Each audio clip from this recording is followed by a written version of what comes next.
अल्लाह तक न उनका गोश्त पहुंचता है और न खून, बल्कि उस तक तुम्हारी परहेजगारी पहुंचती है। इसी तरह अल्लाह ने उनको तुम्हारे जेरे फरमान कर दिया है, ताकि इस बात के बदले कि उसने तुमको हिदायत बख्शी है, उसे बुजुर्गी से याद करो। और ऐ पैगंबर, नेकूकारों को खुशखबरी सुना दो, अल्लाह तो मोमिनों से उनके दुश्मनों को हटाता रहता है। बेशक अल्लाह किसी खयानत करने वाले नाशुक्रे को दोस्त नहीं रखता। और कुर्बानी के ऊंटों को भी हमने तुम्हारे लिए अल्लाह के शायर मुकर्रर किया है, उनमें तुम्हारे लिए फायदे ही।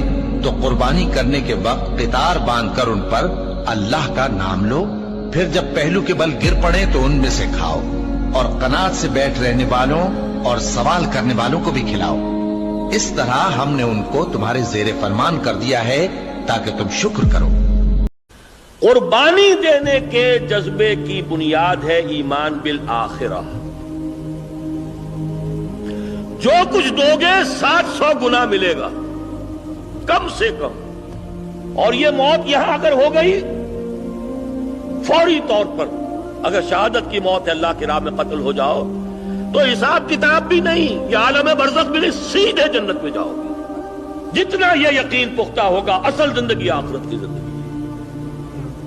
और जो कुछ खर्च कर रहा हूं अल्लाह के लिए, मैं तो असल में फिक्स डिपॉजिट करवा रहा हूं अल्लाह के बैंक में, the divine bank of the here after. जो अल्लाह की राह में दे दिया गया वो बचत है। ये अगर यकीन मुनहसर मरने पे हो, जिसकी उम्मीद ना उम्मीदी उसकी देखा चाहिए।